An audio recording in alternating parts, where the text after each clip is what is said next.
దెందులూరు నియోజకవర్గంలో ఒక నీచమైనటువంటి దుర్మార్గమైనటువంటి పాలన జరుగుతూ ఉంది. ఈరోజు సాక్షాత్తు నా ఇంటి మీద దాడి చేసేటువంటి ప్రయత్నం, ఈరోజు కేవలం హతమార్చాలనేటువంటి ప్రయత్నం జరుగుతూ ఉంది. నా సొంత తోటలో, నా ఇంట్లో, నా కాంపౌండ్ వాళ్ళలో ఈరోజు తోటలకు నేను కాయలు కోస్తూ ఉంటే అక్కడికి వచ్చి దాడి చేస్తారా వీళ్ళు?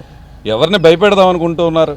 ఇటువంటి సంఘటనలు చేస్తూ దుర్మార్గమైనటువంటి ఒక నీచమైన సంస్కృతి తీసుకొస్తున్నారు. అంటే ఒక రైతు బిడ్డగా పుట్టినటువంటి నాకు నా పొలాన్ని సాగు చేసుకునేటువంటి హక్కు లేదా ఈ ప్రభుత్వం? చెప్పండి. పోనీ నా పొలాలన్నీ వదిలేసి బయటికి వెళ్ళిపోతాం మేము కూడా. ఎంత నీచమైన సంస్కృతి! ఈరోజు 41 పామాయిల మొక్కలు చచ్చిపోయినాయి నా తోటలో. ఎవరు సమాధానం చెప్తారు? 35 దాదాపుగా గంధపు చెట్లు కోసుకుని వెళ్ళిపోయారు వీళ్ళు. అదేవిధంగా ఒక్క మొక్కలు 20 కోసుకుని వెళ్ళిపోయారు. ఇంత దారుణమైన నీచమైన సంస్కృతి ఎప్పుడన్నా ఈ ఆంధ్ర రాష్ట్రంలో ఉందా?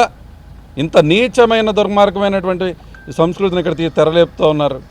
ఈరోజు రాజకీయాలు ఉంటాయి, గెలుపు ఓటములు ఉంటాయి, కానీ ఈ విధంగా తోటల మీద దాడులు చేసే భయం ఏంటి? ఈరోజు చంద్రబాబు నాయుడు గారి ఇంటి మీదకి దాడి చేసినప్పుడేమో తప్పు అని చెప్పడం జరిగింది.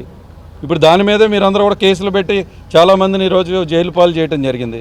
అబ్బాయి చౌదరి ఇంటి మీద అయితే మీరు నచ్చినప్పుడల్లా వచ్చి దాడులు చేయొచ్చు, ఇంత రాళ్ళు విసరొచ్చు, మా తోటల్ని మీరు ఆక్యుపై చేయొచ్చు, మా పొలాలన్నీ కూడా ధ్వంసం చేయొచ్చు. ఇది ఎక్కడ రాజకీయం? ఇదేం మంచి ప్రభుత్వం అని అడుగుతా ఉన్నా నేను. తప్పకుండా కాలమే అన్నిటికీ సమాధానం చెప్తుంది.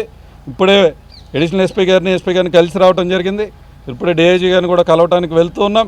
ఈ సంస్కృతి ఆపాల్సినటువంటి అవసరం ఉంది. ఈరోజు కూటమి పెద్దలకు ఇది డెఫినెట్గా ఈరోజు చెప్తూ ఉన్నాం. మంచి ఎంత బాగా ప్రజల్లోకి వెళ్తుందో ఇటువంటి చెడు కార్యక్రమాలు చేస్తే తప్పకుండా దీనికి శాపం అనుభవిస్తారు మీరు అందరూ కూడా. ఈరోజు చెప్తూ ఉన్నా, తప్పకుండా దెందులూరు నియోజకవర్గంలో ఇటువంటి సంఘటనలు మీరు చేస్తే ఇక్కడ ఉన్నటువంటి అబ్బాయి చౌదరి కానీ, అనుపే చౌదరి అనుచరులు కానీ భయపడిపోతారు అనుకుంటున్నారేమో. తప్పకుండా ఇంకా బలంగా తయారవుతాం. తప్పకుండా దీని అన్నింటిగా ఎదుర్కొంటాం. దీని అన్నిటికీ కాలమే సమాధానం చెప్తుంది. ఎవరైతే ఈరోజు వచ్చేటువంటి వేషాలు వేస్తున్నారో వాళ్ళందరికీ కూడా సమాధానం చెప్పే రోజు దగ్గరలోనే ఉందని గుర్తుపెట్టుకోండి.